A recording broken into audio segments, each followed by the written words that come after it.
A first-class passenger who had just dined at the station and drank a little too much lay down on the velvet-covered seat, stretched himself out luxuriously and sank into a doze.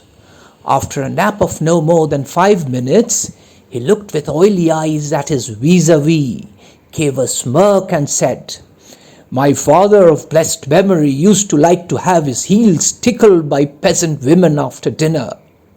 I'm just like him, with this difference that after dinner I always like my tongue and my brains gently stimulated. Sinful man as I am, I like empty talk on a full stomach. Will you allow me to have a chat with you?" "I shall be delighted," answered the vis-a-vis. After a good dinner, the most trifling subject is sufficient to arouse devilishly great thoughts in my brain. For instance, we just saw now near the refreshment bar 2 young men, and you heard one congratulate the other on being celebrated. "I congratulate you," he said. "You are already a celebrity and are beginning to win fame." Evidently actors or journalists of microscopic dimensions. But they are not the point. The question that is occupying my mind at the moment, sir, is exactly what is to be understood by the word fame or celebrity. What do you think? Pushkin called fame a bright patch on a ragged garment. We all understand it as Pushkin does. That is more or less subjectively. But no one has yet given a clear logical definition of the word. I would give a good deal for such a definition. Why do you feel such a need for it? You see, if we knew what fame is, the means of attaining it might also perhaps be known to us, said the first-class passenger, after a moment's thought. I must tell you, sir, that when I was younger, I strove after celebrity with every fibre of my being. To be popular was my craze, so to speak. For the sake of it, I studied, worked, sat up at night, neglected my meals. And I fancy, as far as I can judge without partiality, I had all the natural gifts for attaining it. To begin with, I am an engineer by profession. In the course of my life, I have built in Russia some 24 magnificent bridges. I have laid aqueducts for 3 towns. I have worked in Russia, in England, in Belgium. Secondly, I am the author of several special treatises in my own line. And thirdly, my dear sir, I have from a boy weakness for chemistry, studying that science in my leisure hours. I discovered methods of obtaining certain organic acids, so that you will find my name in all foreign manuals of chemistry. I have always been in the service. I have risen to the grade of actual civil councillor, and I have an unblemished record. I will not fatigue your attention by enumerating my works and my merits. I will only say that I have done far more than some celebrities. And yet here I am, in my old age. I am getting ready for my coffin, so to say. And I am as celebrated as that black dog yonder running on the embankment. How can you tell? Perhaps you are celebrated. Well, we'll test it at once. Tell me, have you heard the name Krikunov? The vis-a-vis raised his eyes to the ceiling, thought for a minute and laughed. No, I haven't heard it, he said. That is my surname. You, a man of education, getting on in years, have never heard of me. A convincing proof. It is evident that in my efforts to gain fame, I have not done the right thing at all. I did not know the right way to set to work, and trying to catch fame by the tail, got on the wrong side of her. What is the right way to set to work? Well, the devil only knows. Talent, you say? Genius? Originality? Not a bit of it, sir. People have lived and made a career side by side with me who were worthless, trivial, and even contemptible compared with me. They did not do 1/10 of the work I did. did not put themselves out, were not distinguished for their talents, and did not make an effort to be celebrated. But just look at them. Their names are continually in the newspapers on men's lips. If you are not tired of listening, I'll illustrate it by an example. Some years ago, I built a bridge in the town of K. I must tell you that the dullness of that scurvy little town was terrible. If it had not been for women in card, I believe I should have gone out of my mind. Well, it's an old story. I was so bored that I got into an affair with a singer. Everyone was enthusiastic about her. The devil only knows why. To my thinking, she was, what shall I say, an ordinary commonplace creature like lots of others. The hussy was empty-headed, ill-tempered, greedy, and what's more, she was a fool. She ate and drank vast amount, slept till 5 o'clock in the afternoon, and I fancy did nothing else. She was also looked upon as a cocotte, and that was indeed her profession. But when people wanted to refer to her in literary fashion, they called her an actress and a singer. I used to be devoted to the theatre, and therefore this fraudulent pretense of being an actress made me furiously indignant. My young lady had not the slightest right to call herself an actress or a singer. She was a creature entirely devoid of any talent, devoid of feeling, a pitiful creature, one may say. As far as I can judge, she was disgusting. The whole charm of her art lay in her kicking up her legs on every suitable occasion and not being embarrassed when people walked into a dressing room. She usually selected translated vaudevilles with singing in them, opportunities for disporting herself in male attire, in tights. In fact, it was, I ask your attention. As I remember now, a public ceremony took place to celebrate the opening of the newly constructed bridge. There was a religious service, there were speeches, telegrams, and so on. I hung about my cherished creation, all the while afraid that my heart would burst with excitement of an author. It is an old story, there's no need for false modesty. And so I'll tell you that my bridge was a magnificent work. It was not a bridge, but a picture-perfect delight. And who would not have been excited when the whole town came to the opening? Oh, I thought, now the eyes of all the public will be on me. Where shall I hide myself? Well, I need not have worried myself, sir, alas. Except for the official personages, no one took the slightest notice of me. They stood in a crowd on the riverbank, gazed like sheep at the bridge, and did not concern themselves to know who had built it. And it was from that time, by the way, that I began to hate our estimable public. Damnation take them. Well, to continue, all at once the public became agitated. A whisper ran through the crowd, a smile came on their faces, their shoulders began to move. They must have seen me, I thought. A likely idea. I looked, and my singer with a train of young scamps was making her way through the crowd. The eyes of the crowd were hurriedly following this procession. A whisper began in 1,000 voices.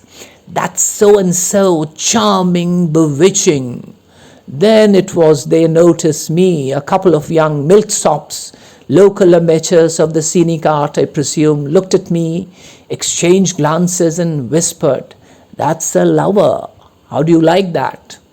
And an unprepossessing individual in a top hat with a chin that badly needed shaving hung round me, shifting from one foot to the other, then turned to me with the words, "Do you know who that lady is walking on the other bank?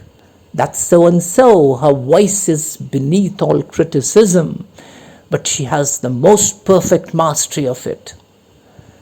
"Can you tell me," I asked the unprepossessing individual, "who built this bridge?" "I really don't know," answered the individual. "Some engineer, I expect." "And who built the cathedral in your town?" I asked again. I really can't tell you. Then I asked him who was considered the best teacher in K and who was the best architect. And to all my questions, the unprepossessing individual answered that he did not know. And tell me please, I asked in conclusion, with whom is that singer living? With some engineer called Krikunov. Well, how do you like that, sir? But to proceed, there are no Minnesingers or bards nowadays, and celebrities created almost exclusively by the newspapers.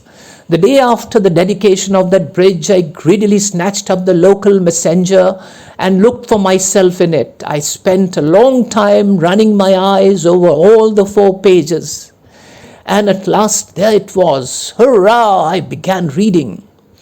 Yesterday in beautiful weather before a vast concourse of people in the presence of His Excellency the Governor of the province, so-and-so and other dignitaries, the ceremony of the dedication of the newly constructed bridge took place and so on. Towards the end, our talented actress, so-and-so, the favorite of the K public, was present at the dedication looking very beautiful. I did not say that her arrival created a sensation. The star was wearing and so on. They might have given me 1 word, half a word.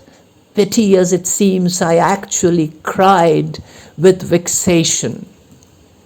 I console myself with the reflection that the provinces are stupid and one could not expect of them, and for celebrity one must go to the intellectual centers, to Petersburg and to Moscow. And as it happened, at that very time there was a work of mine in Petersburg which I had sent in for a competition. The date of which the result was to be declared was at hand. I took leave of K and went to Petersburg. It is a long journey from K to Petersburg, and that I might not be bored on that journey, I took a reserved compartment, and well, of course, I took my singer. We set off, and all the way we were eating, drinking champagne and tra-la-la. But behold, at last we reached the intellectual center. I arrived on the day the result was declared and had the satisfaction, my dear sir, of celebrating my own success. My work received the first prize. Hurrah! Next day I went out along the Nevsky and spent several kopecks on various newspapers. I hastened to my hotel room, lay down on the sofa, and controlling a quiver of excitement, made haste to read. I ran through one newspaper, nothing. I ran through a second, nothing either. My God, at last in the 4th, I lighted upon the following paragraph. Yesterday, the well-known provincial actress so-and-so arrived by express in Petersburg. We note with pleasure that the climate of the south has had a beneficial effect on our fair friend, her charming stage appearance. And I don't remember the rest. Much lower down than that paragraph I find printed in the smallest type. First prize in the competition was adjudged to an engineer called so-and-so. That was all. And to make things better, they even misspelt my name. Instead of Krikunov, it was Cocotte. So much for your intellectual center, but that was not all. By the time I left Petersburg a month later, all the newspapers were vying with one another in discussing our incomparable, divine, highly talented actress. And my mistress was referred to not by her surname, but by her Christian name and her father's. Some years later, I was in Moscow. I was summoned there by a letter in the mayor's own handwriting to undertake a work with which Moscow in its newspapers had been clamoring for over 100 years. In the intervals of my work, I delivered 5 public lectures with a philanthropic object in one of the museums there. One would have thought that that was enough to make me known to the whole town for 3 days at least, wouldn't one? But alas, not a single Moscow gazette said a word about me. There was something about houses on fire, about an operator, sleeping town councillors, drunken shopkeepers, about everything. But about my work, my plans, my lectures, mum. And a nice set they were in Moscow. I got into a tram. It was packed full. There were ladies and militarymen and students of both sexes, creatures of all sorts, in couples. I am told the town council has sent for an engineer to plan such and such work. I said to my neighbor so loudly that all the tram could hear. Do you know the name of the engineer? My neighbor shook his head. The rest of the public took a cursory glance at me, and in all their eyes I read, I don't know. I am told that there is someone giving lectures in such and such museum. I persisted, trying to get up a conversation. I hear it is interesting. No one even nodded. Evidently they had not all of them heard of the lectures, and the ladies were not even aware of the existence of the museum. All that would not have mattered, but imagine, my dear sir, the people suddenly leaped to their feet and struggled to the window. What was it? What was the matter?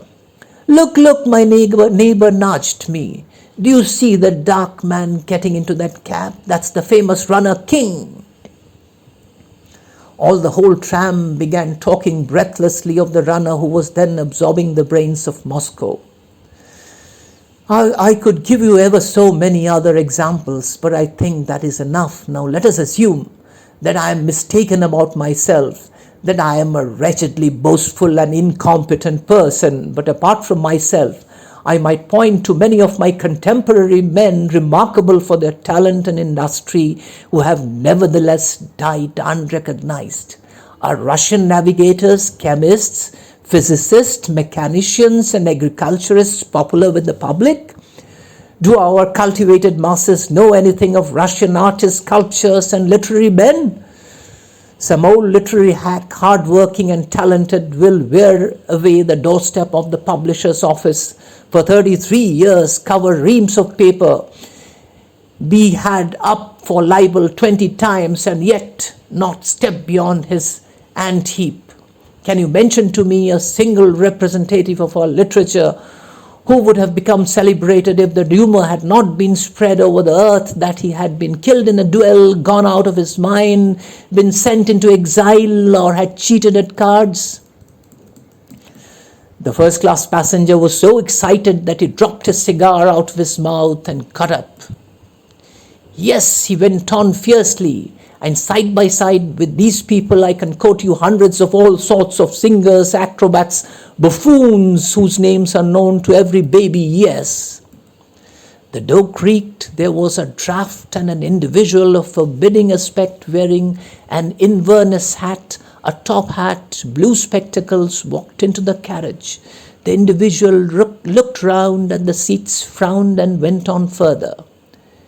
Do you know who that is? There came a timid whisper from the farthest corner of the compartment. That is NN, the famous Tula card sharpener, who was held up in connection with the Y-Bank affair. There you are, laughed the first-class passenger. He knows a Tula card sharpener, but ask him whether he knows Semiradsky, Tchaikovsky, or Solovyov, the philosopher. He will shake his head. It's swinish. 3 minutes passed in silence. Allow me in my turn to ask you a question, said the vis-a-vis, timidly clearing his throat. Do you know the name of Pushkov? Pushkov? Pushkov. No, I don't know it. That is my name, said the vis-a-vis, overcome with embarrassment. Then you don't know it, and yet I have been a professor at one of the Russian universities for 35 years, a member of the Academy of Sciences, have published more than one work. The first-class passengers and the vis-a-vis looked at each other and burst out laughing.